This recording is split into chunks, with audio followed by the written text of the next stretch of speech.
Intro. In HOA story style, you ever think you're doing the right thing quietly behind the scenes only to get punished for it? That's what happened to me. I was out on my own ranch, dealing with a threat no one wanted to talk about. Wild boars. Dangerous, destructive, and way too close for comfort. But when the HOA found my hunting gear, they didn't ask questions. They confiscated it, labeled me a threat. Little did they know, I was the only thing standing between their peaceful lawns and a real disaster. This is the story of how trying to protect them nearly got me thrown out of my It started like any other early morning on the ranch. The sun was barely peeking over the hills. The dew was still clinging to the grass, and the air had that cool, crisp bite that only comes just before dawn. I was in the back of my truck, checking my hunting gear, rifle, thermal scope, a couple of traps, prepping for what I expected to be another long day keeping the wild boars at bay. These weren't just the average pigs you see on TV. These were massive, aggressive, and had been tearing up the land for weeks now. And not just my land, they were getting closer to the HOA-maintained walking trails, creeping dangerously near the community gardens and even sniffing around a few backyards. I'd seen the signs. Footprints, torn up soil, broken fencing. It was only a matter of time before someone's kid or pet got hurt. So I kept my gear close. Not because I was some trigger-happy guy looking for trouble, but because I knew what was out there and I knew what needed to be done. I wasn't just protecting my property. I was quietly looking out for the entire community. But of course, none of that mattered when the HOA showed up unannounced. It was around 10 a.m. when the first knock came. I had just gotten back from setting up some trail cams and was sipping my coffee when I saw them. Two members of the HOA board, both in polo shirts tucked into khakis, holding clipboards like they were badges of authority. I opened the door with a polite smile, not suspecting anything serious. Then one of them, the taller guy with wireframe glasses, gestured toward the truck. "We received a complaint," he said, his tone calm but laced with that passive-aggressive edge only HOA board members seem to master. "It appears you have unauthorized hunting equipment on HOA-regulated property." I blinked, confused. "My truck? That's my personal vehicle. Parked on my own land." "Yes, but technically this section of the ranch borders the HOA perimeter. That makes it subject to review. And firearms, especially hunting-grade weapons, violate the community guidelines. We're going to have to confiscate the gear until a hearing can be held." I stood there, stunned. They were serious. One of them was already snapping photos of my gear. I tried to explain, briefly at first, then with increasing urgency, that the equipment wasn't for sport, that I'd been monitoring a wild boar infestation, that I had dozens of photos, even night vision footage, showing the animals tearing through fencing just yards away from the community dog park. But they didn't want to hear it. "The board will review your explanation during the scheduled hearing," one of them said without making eye contact, already turning to leave. I followed them to the edge of the driveway, watching as they loaded my gear into the back of their golf cart like it was contraband. There was no discussion, no real investigation, just a quick judgment and action. Later that afternoon, I received the official notice. A formal citation for unauthorized equipment on HOA property, a fine, and a scheduled date to appeal the confiscation. I sat on the porch, still holding the paper in my hand, watching the sun start to dip low behind the trees. The silence of the land suddenly felt heavy, because now I wasn't just dealing with wild animals. I was dealing with people who had no idea what was really happening out here. Over the next couple of days, things only got more frustrating. Without my gear, I couldn't track the boars properly. I couldn't patrol the ridge where they usually entered. I saw fresh tracks, chewed-up vegetation, and worst of all, signs that they were getting closer to the HOA walking trail, the very same one that families used every weekend. And all I could do was watch. What bothered me most wasn't the fine, or even the embarrassment of having my gear taken. It was the blind assumption that I was the problem, that somehow I was endangering the community just by being prepared. The HOA didn't ask questions. They didn't care about evidence. They acted on appearance, not context. And by doing so, they put everyone at risk. I began to document everything. Every new hoofprint, every broken fence post, every overturned trash bin. I saved the timestamps, the photos, the GPS coordinates. I started compiling a file, not just to defend myself at the hearing, but to prove one thing beyond doubt, that while they were busy enforcing rules, I had been protecting them from a danger they couldn't even see coming. I went to the HOA office the next morning, hoping a face-to-face conversation might clear things up. I wasn't angry, just concerned. It wasn't a formal hearing yet, just an informal discussion, as they put it, but even the term felt dismissive. 3 board members sat across the table from me. They had the citation in front of them, my name highlighted in yellow, and they looked at me like I was already guilty of something bigger than I realized. I began calmly, showing them the evidence I had collected, explaining the situation as plainly as I could. I told them that I wasn't hunting for sport. I wasn't breaking any laws, and my land, my ranch, had become a frontline defense against a growing threat. I described how the wild boars tore up fencing, dug up soil, and in one case even charged a neighbor's dog. They nodded occasionally but said nothing. One of them flipped through the photos like they were a formality. Another just stared at me with that same blank expression he probably wore at budget meetings. Finally, the head of the board leaned forward, tapping his pen on the table. "We understand your concerns," he said, "but the HOA guidelines exist for a reason. Weapons, regardless of their intended use, pose a safety issue. Residents have expressed discomfort knowing that firearms are being stored and potentially used near common areas." I bit my tongue. It was clear they were more worried about perception than reality. They didn't want residents thinking they were near danger, even if the actual danger was already sniffing around their gardens. I pressed on. I told them I had tried alternatives. I had set traps. I had contacted animal control, who told me they were under-resourced and couldn't send anyone out unless there was an actual attack. I had even called the state wildlife office, but the best they could do was log a report. The truth was, I had been handling it because no one else would. I wasn't some rogue vigilante. I was a neighbor trying to prevent a real problem from becoming a crisis. Still, they refused to engage with the core issue. One of the board members leaned back and asked, "Have you considered relocating the animals instead of using lethal means?" I stared at him, wondering if he'd ever seen a wild boar up close. These weren't pets.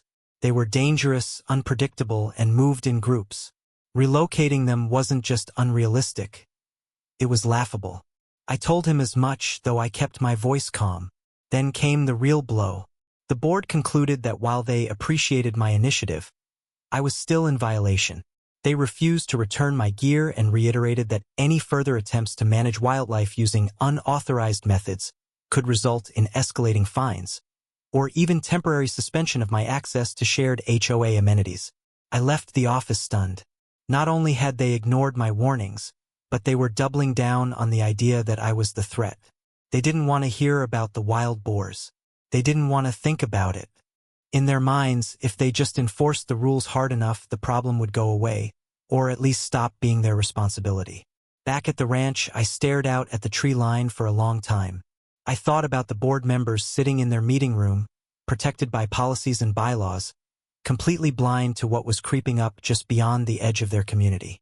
I thought about the kids who played by the walking trail, the joggers who ran near the woods without realizing what might be watching from the brush.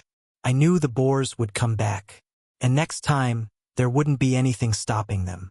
What frustrated me most wasn't the confiscation itself. It was the refusal to listen. The way they brushed aside evidence, dismissed my warnings, and hid behind policy instead of dealing with the reality on the ground. They had chosen to focus on the presence of hunting gear instead of asking why I had it in the first place. They didn't want to understand, they just wanted compliance. It didn't take long before the signs started appearing. Less than a week after the HOA confiscated my gear and dismissed my warnings, things started to shift, quietly at first, almost subtle. Trash cans were overturned in the early morning hours. Garden beds behind the community center were torn up overnight. Residents assumed raccoons or stray dogs were the culprits. But I knew better. The pattern was all too familiar. The deep gouges in the soil, the flattened grass, the width of the hoofprints. These were wild boars, and they were getting bolder. The first real incident happened just 3 days after my so-called informal discussion with the board. A couple was out walking their labradoodle near the small creek that winds behind the tennis courts. It was early evening, the sun was low, and the air was quiet. Suddenly, something burst from the brush.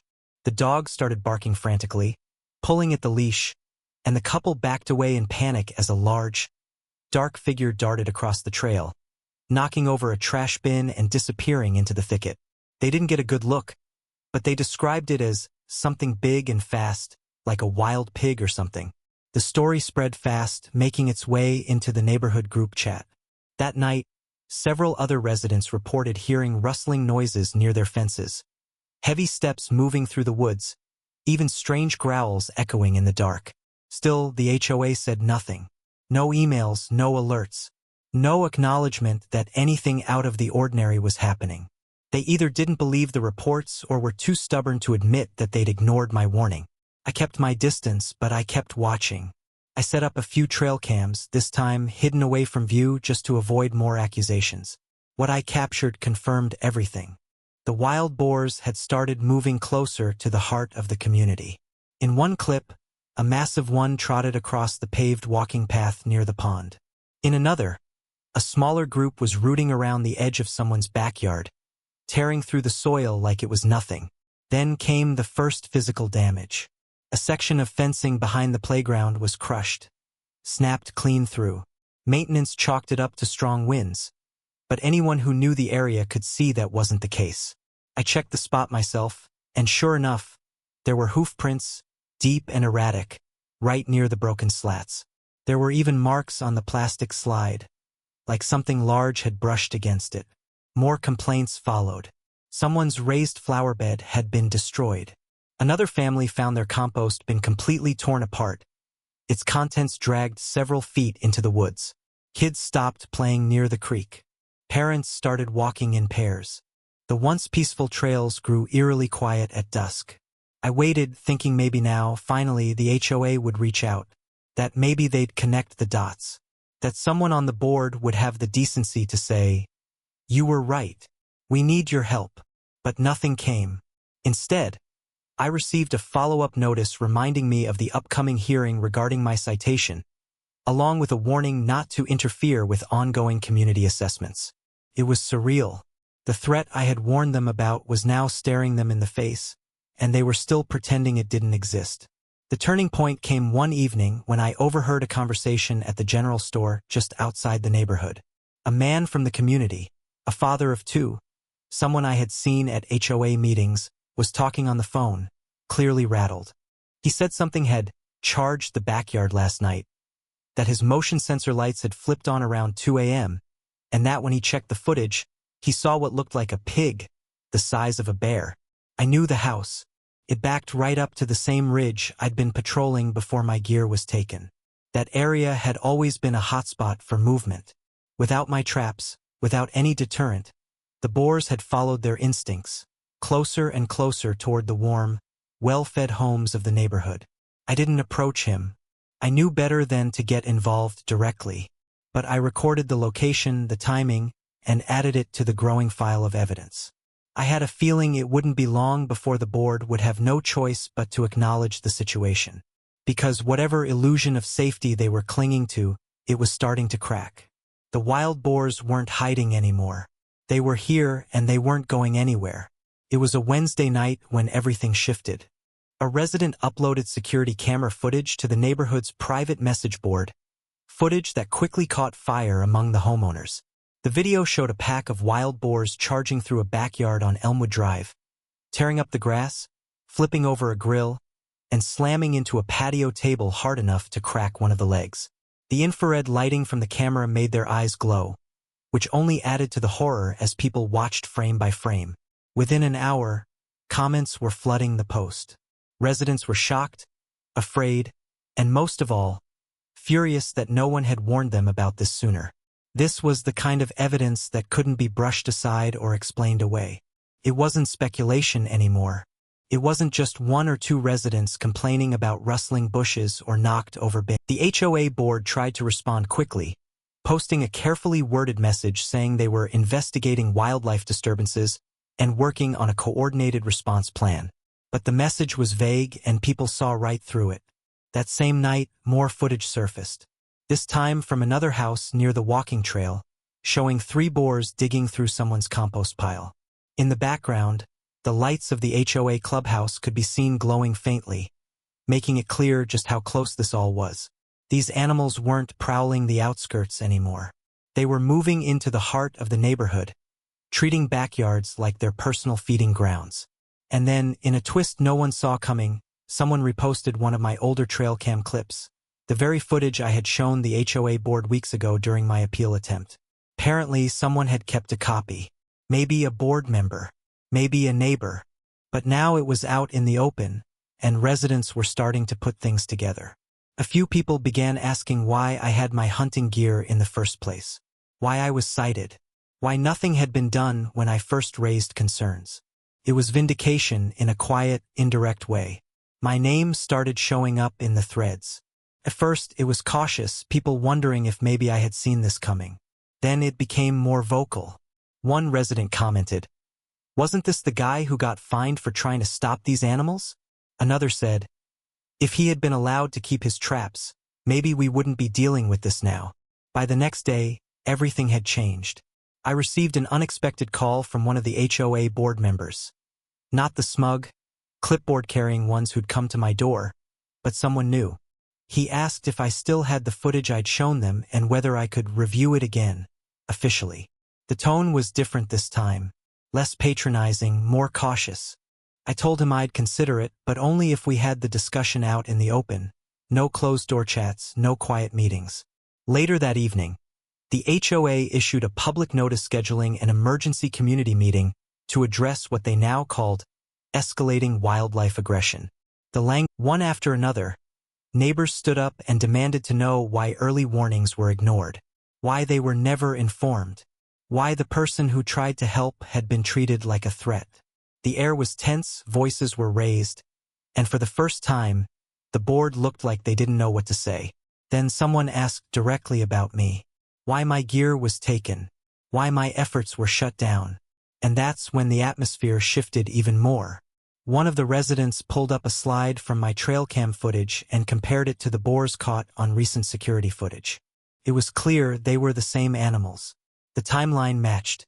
The patterns matched. The warnings had been real all along. People started murmuring, some clapping, others shaking their heads in disbelief. The board members sat in silence, overwhelmed. The room was no longer on their side. The evidence had spoken louder than any citation or policy document ever could. The emergency meeting dragged on for over 2 hours, but it was clear from the first 30 minutes that the board had lost control of the narrative.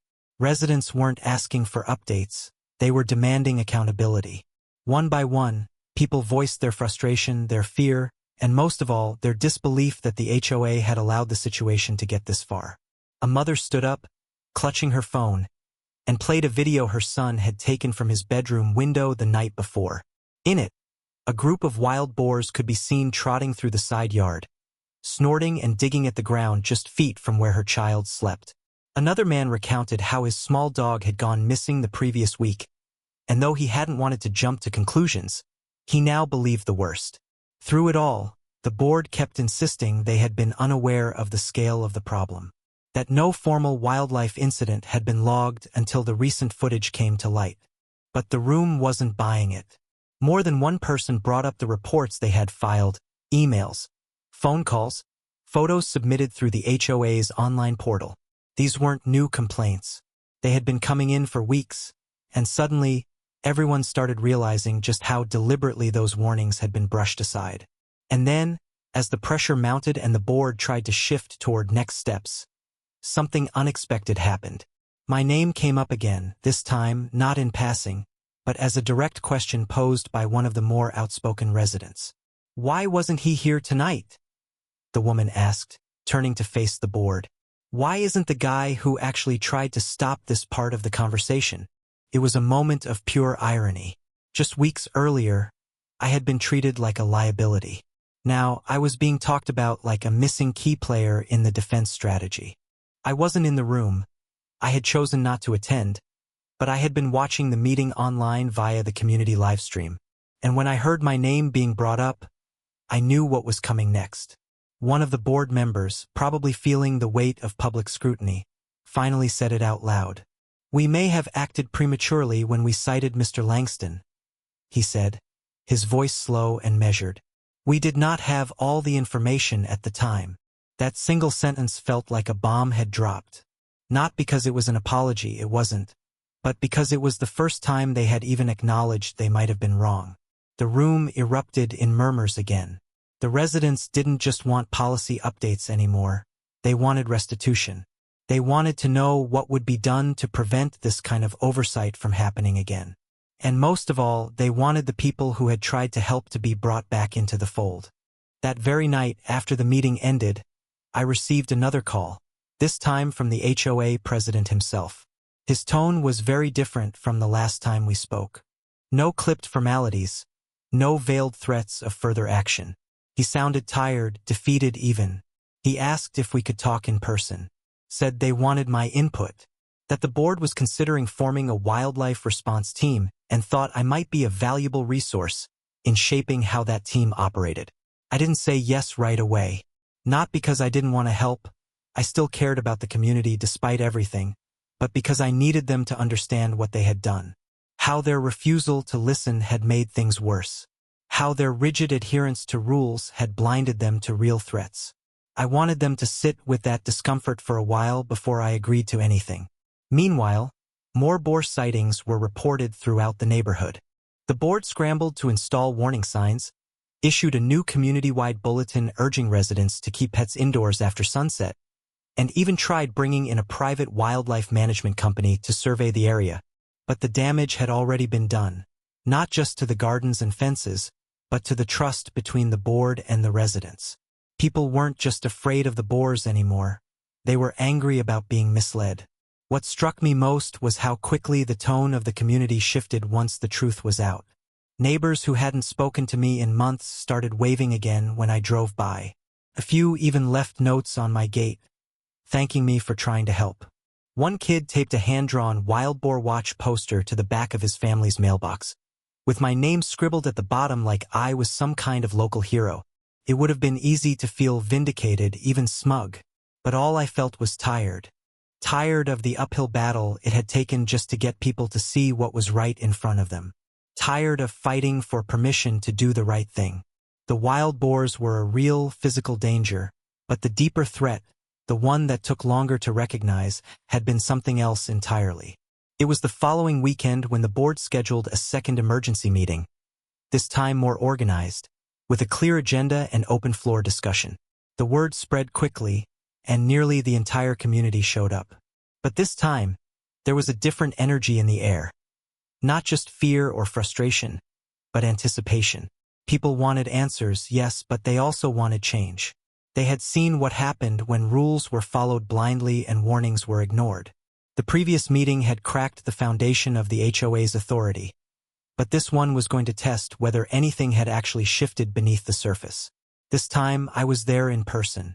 I sat near the back, quietly observing as the board tried to steer the conversation through a tightly controlled presentation. They outlined their new wildlife incident response strategy, which included contracted animal control patrols, designated wildlife reporting protocols, and a budget allocation for reinforced fencing near common areas. It all sounded official, even impressive on paper. But as the presentation went on, it became clear they were still avoiding the part everyone really cared about: accountability. Then came the public comment section, and the room became electric. Residents raised their hands one after another, voices sharper and more focused than before. Some expressed appreciation for the belated efforts. Others demanded explanations for why it had taken so long. One elderly man stood up and read aloud a letter he'd written the day his wife tripped running away from a boar in their garden. His hands shook while reading it, and the room went silent until he sat back down. That's when someone asked about the original citation against me, right out loud and with no hesitation. The board tried to sidestep it again, citing ongoing internal reviews, but the crowd wasn't having it. A few people started clapping. Someone yelled, "Just say you were wrong." The pressure built quickly, and after several tense minutes of back and forth, the board finally caved. The president stood and announced that not only was my citation being rescinded, but the board was formally apologizing for the confiscation of my gear. The crowd responded with mixed reactions. Some clapped, others looked on, arms folded, waiting to hear more. But that wasn't the moment that truly shifted everything. That came when one of the board members, previously one of the more vocal enforcers of the HOA rules, stood up, took the mic, and admitted that the HOA had made a critical mistake in prioritizing optics over safety. He went on to say that the board had been more concerned with how things looked than whether they were making the right call. He acknowledged that suppressing early warnings for the sake of control had put the community at risk. It was the first honest thing anyone from the board had said since the whole ordeal began. That admission triggered a bigger conversation, one the board likely hadn't anticipated.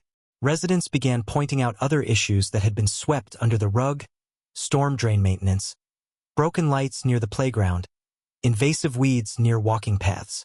It became clear that the boar incident wasn't just about animals. It was about leadership, transparency, and the broken relationship between the board and the people they were supposed to represent. In the days that followed, things began to change more visibly. The HOA, now under intense scrutiny, opened up community task forces for things like safety, wildlife, and property preservation.